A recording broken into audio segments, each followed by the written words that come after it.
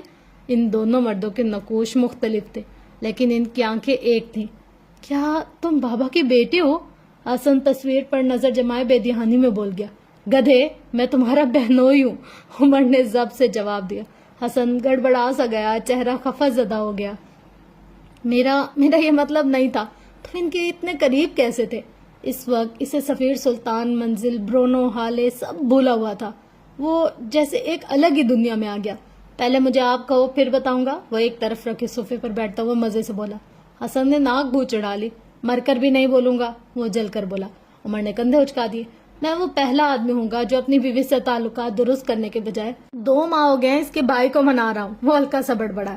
میں سن رہا ہوں، حسن بلند آواز میں بولا۔ او علی جا، آپ نے سن لیا، اب میرا کیا ہوگا؟ دیکھیں میری زبان مت کاٹیے گا، خدا کے لیے میری جان بخشی کر دیجیے۔ میں سر رگڑ رگڑ کر آپ سے معافی کا طلبگار ہوں، وہ اس انداز سے بولا کہ حسن بے اختیار ہنس پڑا۔ اس کو ہنستے دیکھ کر عمر بھی مسکرایا۔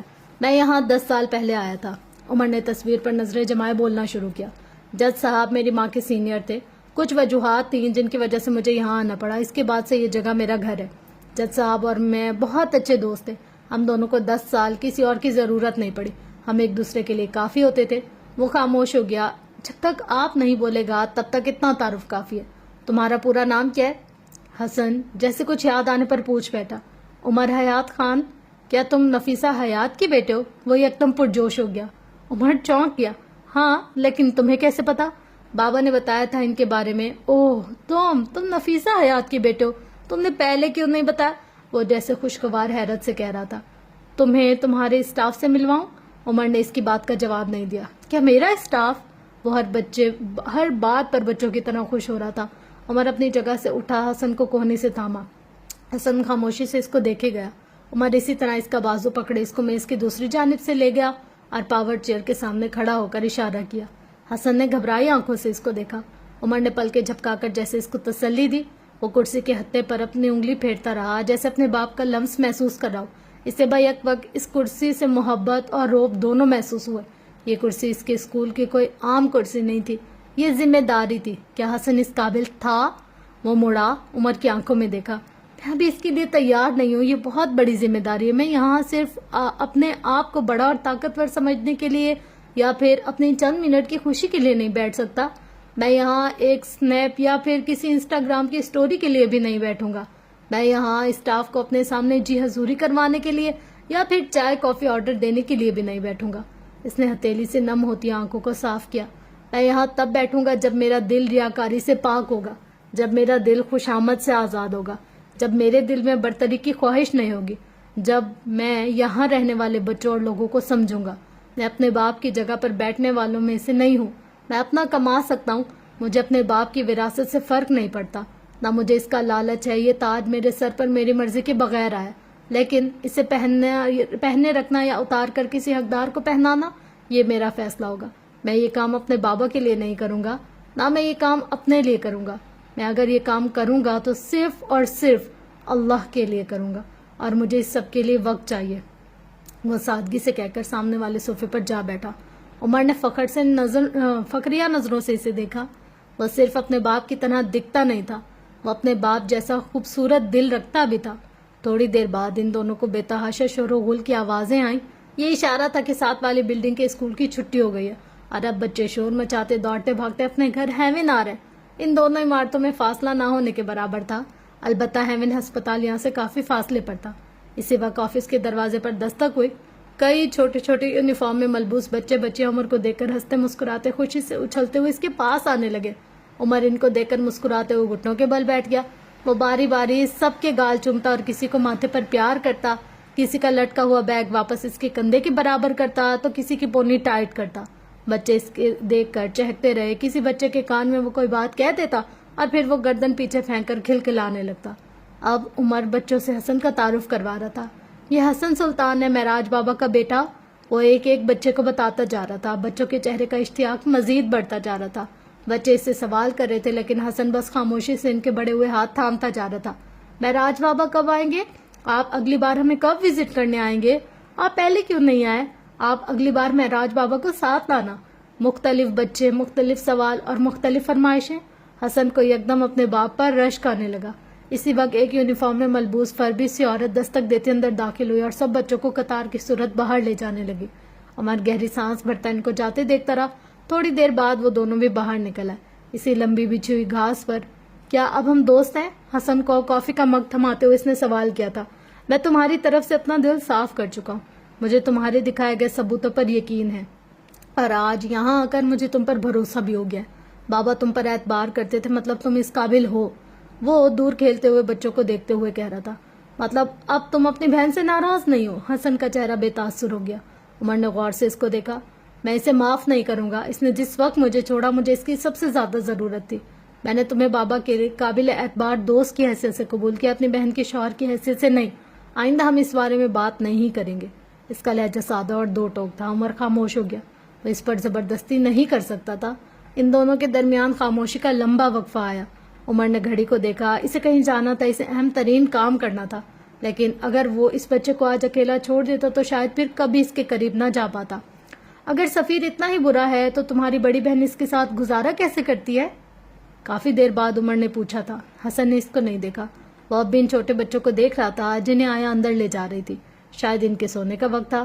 آپ ہی نیڈی اور ڈیسپریٹ ہے، ان کو ہر حال میں محبت چاہیے، چاہے اس کے لیے اپنی بے عزتی کروانی پڑے، چاہے ذلیل ہونا پڑے یا بے وقار ہونا پڑے۔ وہ باوقار نہیں ہے، اور بابا کہتے ہیں جو انسان اپنا وقار نہیں رکھتا اس کا پیٹ بھرنے کے لیے دنیا کی کوئی بھی محبت کافی نہیں ہوتی۔ وہ سفیر کو چھوڑ نہیں سکتی کیونکہ ان کو لگتا ہے اگر وہ اسے چھوڑ دیں گی تو وہ اکیلی رہ جائیں گی۔ اگر ایسا ہو گیا تو وہ دادا جان کو کھو دیں گی۔ حالانکہ ان کو سمجھنا چاہیے محبتیں بخت ہوتی ہیں، جس کو مل گئی سو مل گئی، اور جسے نہ ملی وہ دوبارہ پیدا ہو کر آ جائے تب بھی نہیں ملیں گی۔ محبت کے پیچھے بھاگنا محبت کو آپ سے بیزار کر دیتا ہے۔ کسی کی محبت میں خود کو اتنا ہی گراؤ جب اٹھنا چاہو تو بیساکھیوں کی ضرورت نہ پڑے۔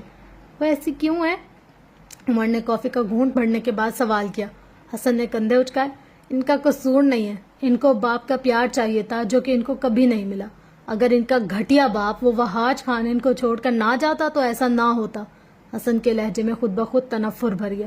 عمر کے چہرے کا رنگ یکدم متغیر ہوا۔ کسی کے باپ کو ایسا نہیں کہتے۔ عمر نے ہلکی آواز میں اس کو ٹوکا۔ حسن اس سے بے نیاز کہے گیا، میں کہتا ہوں دنیا میں ہر قسم کے گھٹیا لوگ ہوں گے لیکن کوئی بھی وہاج خان جیسا نہیں ہوگا۔ کسی کے باپ کو ایسا نہیں کہتے۔ عمر گھاس پر نظریں جمائے بامشکل بول سکا۔ اس کی آواز اتنی ہلکی تھی کہ وہ بامشکل خود سن سکے۔ اس کا چہرہ سفید پڑتا جا رہا تھا، مٹھیاں بھیجتی جا رہی تھی۔ پہلے پسند کی شادی کی، پھر بچی ہو گئی، اس کے ساتھ کچھ وقت گزارا، اچھا گزرا ہوگا، بیوی کے سارے پیسے اڑا دیے، اور پھر کیا اس گھٹیا انسان نے کیا کیا؟ کسی کے باپ کو ایسا نہیں کہتے۔ وہ اب بھی ہلکی آواز میں بولا۔ ماتھے پر ہلکا ہلکا پسینہ چمکا تھا، دل جیسے زور سے کسی نے جکڑ لیا۔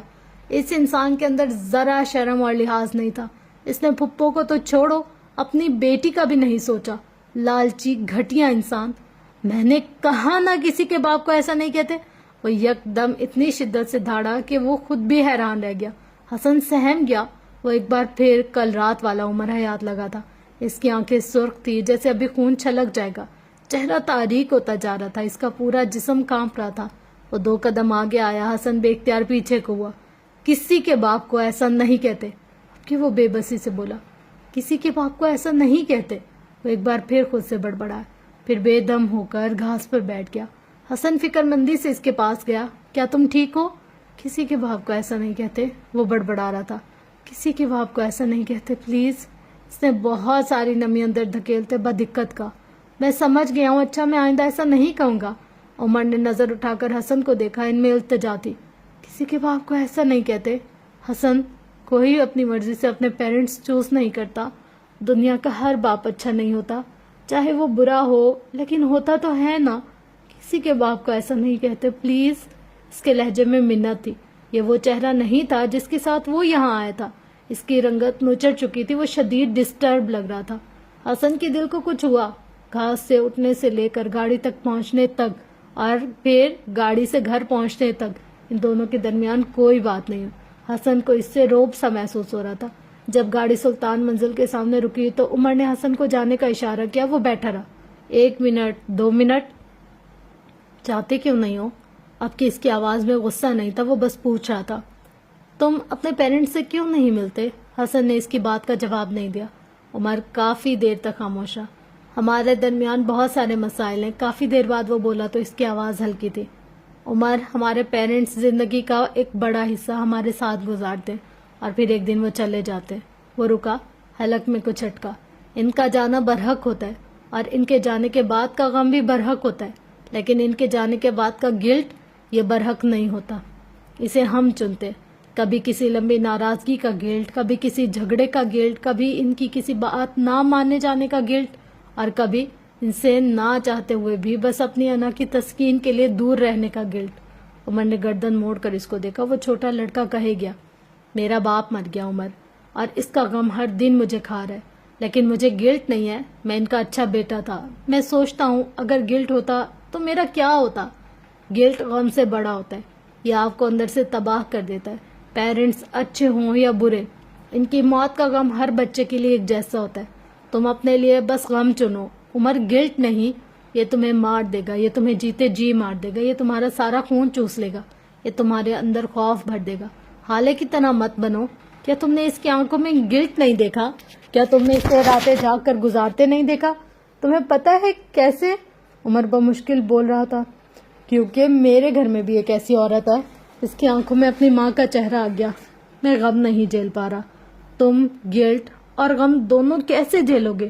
ضروری نہیں ہے ہر ناراضگی، ہر مسئلہ مرنے کے بعد ختم ہو، تب اس کا غم ہونا مجبوری ہوتا ہے۔ زندگی میں اس کا غم ہو جانا محبت ہے۔ ہر تعلق میں اتنی محبت ہونی چاہیے کہ ان کو اپنی ناراضگی ختم کرنے کے لیے اگلے فریق کی موت کا انتظار نہ کرنا پڑے۔ کوئی مسئلہ اتنا بڑا نہیں ہوتا کہ اس کی خاطر اپنے پیرنٹس کو چھوڑ دیا جائے۔ وہ سادہ اور نرم لہجے میں بول کر گاڑی سے اترا اور اندر چلا گیا۔ عمر کافی دیر تک وہیں بیٹھا سوچتا رہا، کیا واقعی کچھ ناراضگیوں کو موت سے پہلے ختم ہو جانا چاہیے؟ لیل کے چھوٹے سے فلیٹ میں اس وقت کھانے کی اشتہا انگیز خوشبو پھیلی ہوئی تھی۔ وہ خود صوفے پر پیر اوپر کیے بیٹھی تھی، اس کے برابر حالے سلطان بیٹھی تھی۔ صبح کے مقابلے میں اس وقت وہ کمپوز تھی۔ اس کے آگے سارے کاغذات بکھرے ہوئے تھے۔ یہ سارے پرنٹ آؤٹ ماہی اور سرمد شاہ تاج کبیرہ کی بھتیجی اور اس کے بوائے فرینڈ کے واٹس ایپ اور انسٹاگرام کی چیٹ تھے۔ کچھ پرنٹ آؤٹ شاہ تاج کبیرہ کے بارے میں بھی تھے اور کچھ ماہی پر لگے مقدمے کے بارے میں بھی۔ حالے بغور ان کو پڑھے جا رہی تھی۔ موٹی لڑکی نیشا کے ہاتھ میں ایک ٹرے تھا جس میں 3 باؤل رکھے ہوئے تھے، گرما گرم میکرونی۔ لیل بغیر نشان کی طرح دیکھے آنکھوں بند کر کے بڑبڑائی۔ حالے نے اب بھی سر نہیں اٹھایا۔ سب سے پہلے تو یہ منحوس کھڑکی بند کر دو، دھوپ سے آنکھیں ابلنے لگی ہیں، لیل خوف سے بولی تھی۔ حالے کا ٹائپ کرتا ہاتھ تھم گیا، ایک دم جیسے ٹھہر سے گئی۔ اسے کچھ یاد آیا، اور جو یاد آیا تھا وہ ہارون شاہد تھا۔ 2 سال پہلے والا ہارون شاہد اور 2 سال پہلے والی حالے سلطان۔ آج ان دونوں کا پیپر تھا۔ کل رات گئے تک وہ دونوں کسی کنسرٹ میں تھے۔ مہراز سلطان کے بار بار فون کرنے پر ان دونوں کا ایک ہی جواب تھا، ہم نے سارا پڑھ لیا، اب ہمیں انجوائے کرنے دیں۔ آخرکار تھک کر مہراز سلطان نے ان کو ان کے حال پر چھوڑ دیا۔ رات دیر تک کنسرٹ چلتا رہا۔ اس کے بعد وہ دونوں ٹریفک میں ایسا پھنسے کہ صبح کے 4 بجے تک ان کی جان خلاصی نہ ہو سکی۔ گھر آنے پر اماں کی فلائنگ چپل اور ابا کے میٹھے طنز، لیکن وہ دونوں ایسے استقبال کے عادی تھے، سو ڈھیٹوں کی طرح کھڑے رہے۔ یہاں 5 بج گئے۔ نماز پڑھ کر ایک نظر کتابوں پر ڈال کر جب دونوں فارغ ہوئے تو 6 بج چکے تھے۔ ہارون حسن کے کمرے میں جا کر سو گیا اور حالے اپنے کمرے میں فکس 7 بجے مہراج سلطان نے ان کی نیند میں خلل ڈالا۔ وہ دونوں سرخ سوجی آنکھوں میں اٹھ بیٹھے، ناشتہ کیا، تیار ہوئے۔ 8 بج گئے۔ اب وہ جلدی جلدی اپنی گاڑی میں سامان رکھ رہے تھے۔ حالے نے سفید شارٹ شرٹ کے ساتھ سفید ٹائٹس پہن رکھے تھے، بال کھلے چھوڑ رکھے تھے۔ وہ 2 سال بعد آج کے مقابلے میں ذرا دبلی پتلی سی تھی، لیکن ہارون ویسا ہی تھا، وہی سانولا رنگ، وہی گرے آنکھیں اور وہی حالے کے حکم ماننے کی عادت۔ یہ شاہی طوطا مینا کی جوڑی کہاں جا رہی ہے؟ وہ دونوں گاڑی کے اندر بیٹھے جب عقب سے آتی مہراج سلطان کی آواز پر رک گئے۔ بابا، آپ کے طنز کا جواب میں بہت اچھے سے دیتی، لیکن اس وقت میں لیٹ ہو رہی ہوں۔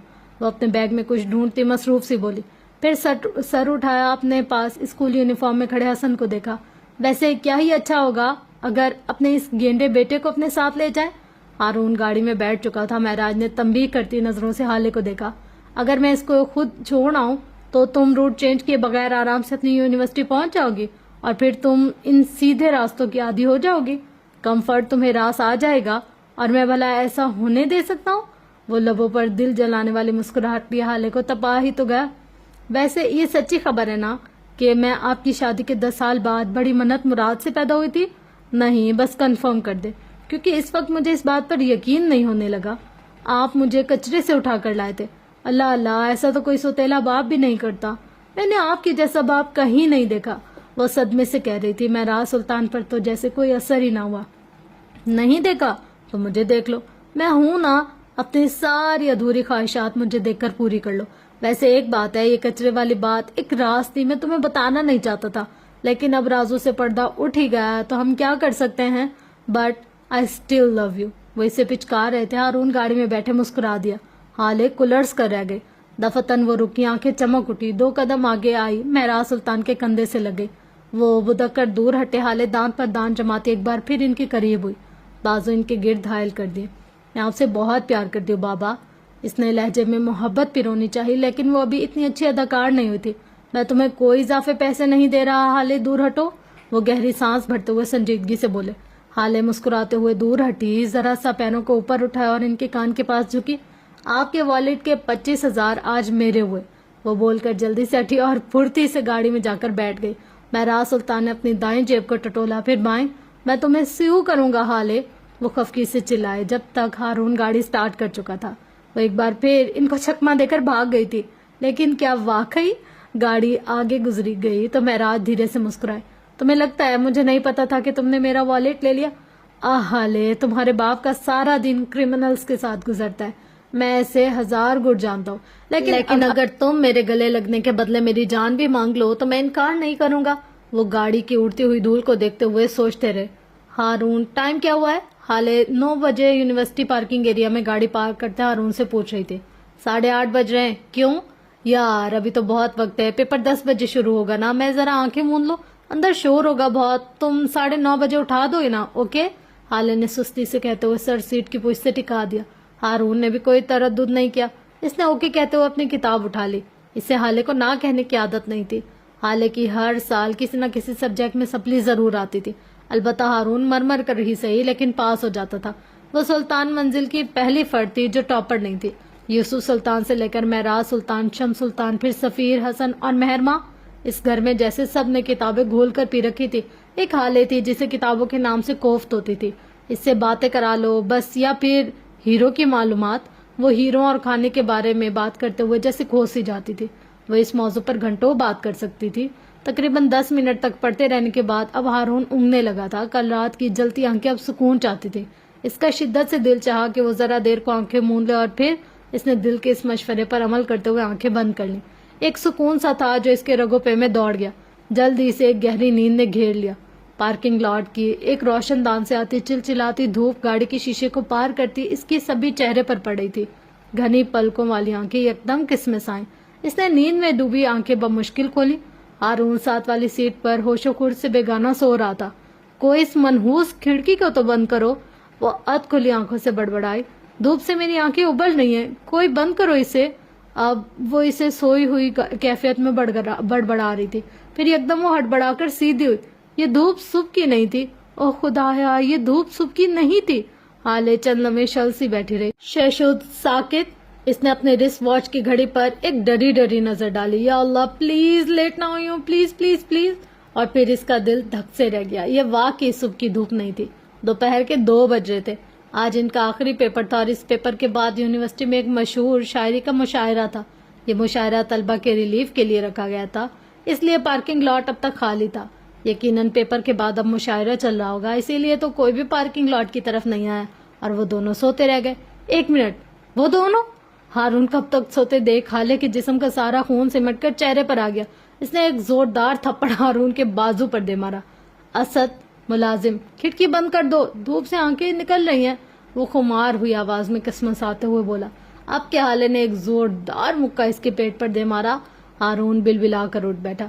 کیا ہوا ہے؟ کیا ہوا ہے؟ کون ہے یہ؟ وہ فوراً آنکھیں کھولے یہاں وہاں دیکھنے لگا. چہرے پر گھبراہٹ تھی. اس کی سرمئی آنکھیں اب بھی بری طرح سرخ تھی. چہرے پر آدھی نیند سے اٹھنے کی بیزاری تھی.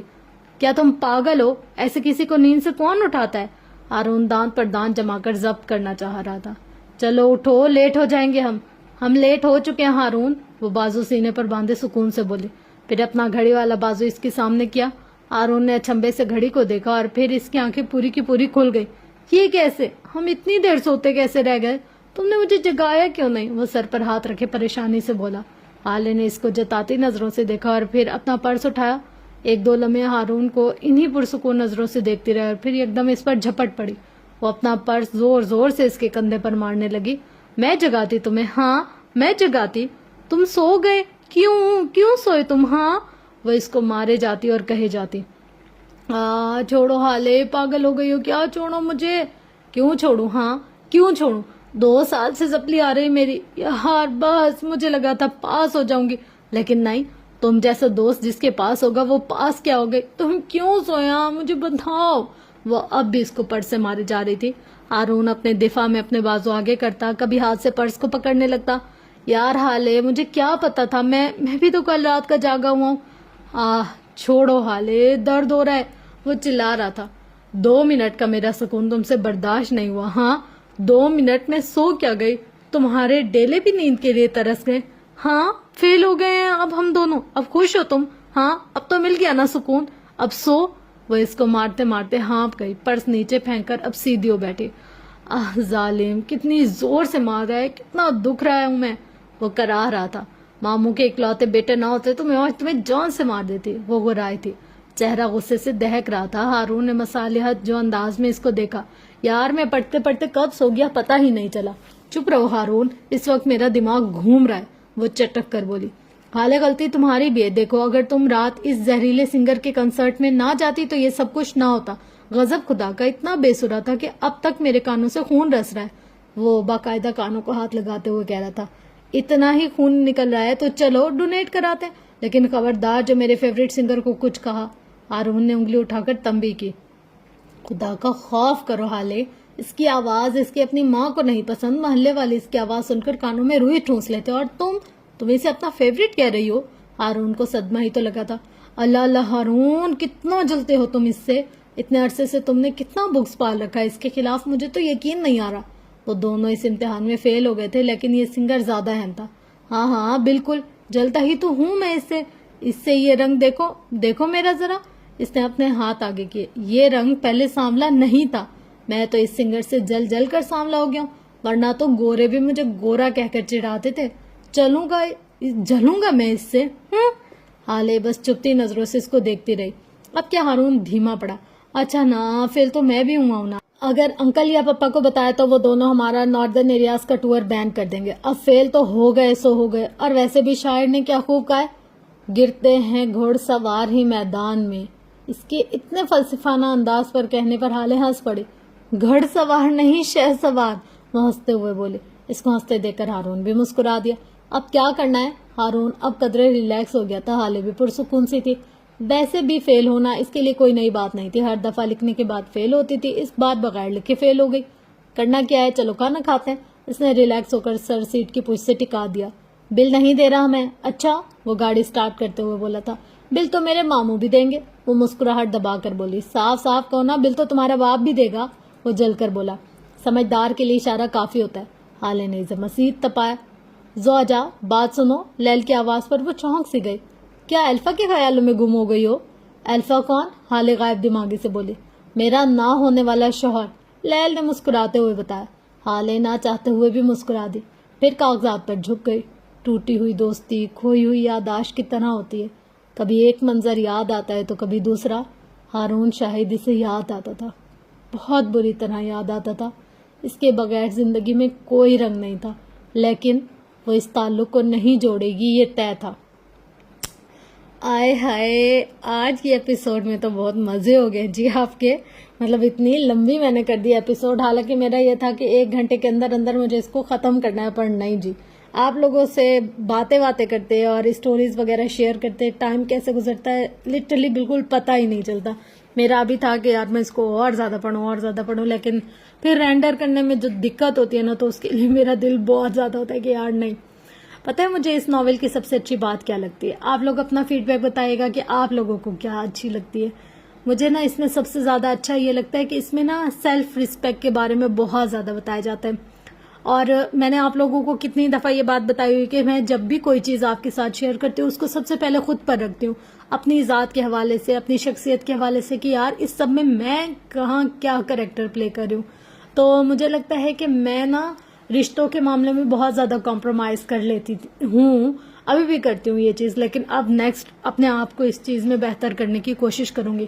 یعنی کہ میں دیکھتی ہوں کہ اگر کہیں میرا آرگیومنٹ ہو گیا کسی کے ساتھ اور وہ آرگیومنٹ ریئلسٹک بیس پر ہے، یعنی کہ میں اپنی جگہ صحیح ہوں لیکن آگے جو رشتہ ہے نا وہ امپورٹنٹ ہے، لائک وہ میری ماں کا رشتہ ہے، وہ میری بہن کا رشتہ ہے، وہ میرے بھائی کا رشتہ ہے، وہ میری پھپھو کا، خالہ، کوئی بھی ایسا خاص رشتہ ہے، تو میں اس میں اپنی صحیح جگہ کو چھوڑ دیتی ہوں اور ان کی رسپیکٹ کو آگے لے آتی ہوں. مجھے لگتا ہے میں یہ غلط کرتی ہوں اور مجھے ایسا نہیں کرنا چاہیے، بٹ اب یہ میرا لاسٹ ہے. اس کے بعد میں یہ کروں گی کہ تعلق مت توڑو، بدتمیزی مت کرو، پر اپنی بات پر قائم رہو، ڈٹے رہو. اس میں انسان کی بقا بھی ہے. مطلب میں بہت دفعہ ایسا ہوتا ہے کہ کمپرومائز، جیسے بھائیوں کے لیے ہم بہت زیادہ کمپرومائز کرتے ہیں کہ یار نہیں یہ ہمارا بھائی ہے، ہمیں اس کی رسپیکٹ کرنی چاہیے، ہمیں یہ کرنا چاہیے. کیوں؟ اگر آپ صحیح ہیں تو آپ کو نہیں کرنا چاہیے. میں نے جو اس ناول سے ایک چیز سیکھی ہے نا وہ ہے سیلف ریسپیکٹ. ویسے تو مطلب میرے چینل پر آپ کو نمرہ احمد کے بھی مل جائیں گے، اس میں بھی بہت ساری ایسی چیزیں جس میں ہے، پر پتہ ہے مجھے نا ایکسٹریم پر جانا پسند نہیں ہے. اب میں دیکھتی ہوں کہ اگر میں کہیں اگر اپنے پوائنٹ پر اڑ جاتی ہوں اور میری اس اڑی کی وجہ سے میری امی کو پریشانی ہو رہی ہے یا ان کا دل دکھ رہا ہے یا کچھ ایسا ہو رہا ہے، تو میں اگر صحیح بھی ہوں پھر بھی میں 2 قدم پیچھے ہو جاتی ہوں کہ یار نہیں امی پریشان نہیں ہو، یار نہیں ان کے لیے ایسا نہ ہو. ایسا ہم اپنے بہن بھائیوں کے لیے بھی کرتے ہیں، پر نہیں کرنا چاہیے ایسا. ہم ان کو اپنی بات کلیئر کریں کہ ایسا ہے تو ہے، یہ بات مسئلہ ہے تو ہے، اب ایسا نہیں کروں گی. یہ چیز میں نے سیکھی ہے. اور یار پتہ ہے لوگ کتنے ظالم ہو جاتے ہیں، کتنے، مطلب سفاکیت کی بھی انتہا ہے. اس نا ناول میں کچھ چیزیں بہت شدید دکھائی گئی ہیں، جیسے انسان کی زندگی میں نا ہر چیز کی کمی پوری ہو جاتی ہے، پر جو انسان کی کمی ہے نا وہ کوئی چیز پوری نہیں کر سکتی. اگر ایک مثال دینی، ہمارے پاس آج پیسہ نہیں ہے، ہم اچھے مومنٹ کو انجوائے نہیں کر سکتے، پر کل ہم لوگ کر لیں گے. پر جو ایک انسان ہے نا اس کی ریپلیسمنٹ کچھ بھی نہیں ہو سکتا، کوئی بھی نہیں ہو سکتا اور کبھی بھی نہیں ہو سکتا. میں ہمیشہ ایک چیز جانتی ہوں، چیزوں کا نعم البدل تو ہوتا ہے پر انسان کا نعم البدل کچھ بھی نہیں ہوتا، کوئی بھی نہیں ہوتا اور کبھی بھی نہیں ہوتا. اس چیز کے لیے نا دل بہت زیادہ مطلب کرتا ہے کہ یار نہیں ایسا نہیں ہونا چاہیے، یہ چیز نہیں ہونی چاہیے. باقی آپ لوگ اپنا بتائیے گا کہ آپ لوگوں کا کیا فیڈ بیک اس حوالے سے، کیونکہ سب سے امپورٹنٹ تو آپ لوگوں کا پوائنٹ آف ویو ہے. آپ لوگ کیا سوچتے ہیں، کیا چاہتے ہیں، کیسا لگتا ہے آپ لوگ کو، وہ ضرور آپ لوگ مجھے بتائیے گا تاکہ مجھے پتہ چلے. اور اس کے ساتھ ساتھ ویڈیو کا بھی فیڈ بیک کہ آپ لوگوں کو کیسی لگی، وائس کیسی لگی. شور وور تو کچھ نہیں تھا، اگر تھا تو بھی آپ لوگ بتا سکتے ہیں اور نہیں تھا تو بھی آپ لوگ بتا سکتے ہیں. انشاءاللہ فرینڈس ملتے ہیں نیکسٹ ایپیسوڈ میں. تب تک کے لیے اپنا گرد و نواح اہل و عیال کا بہت زیادہ خیال رکھے گا اور مجھے اپنی دعا میں بہت زیادہ یاد رکھے گا. Love you all. اللہ حافظ.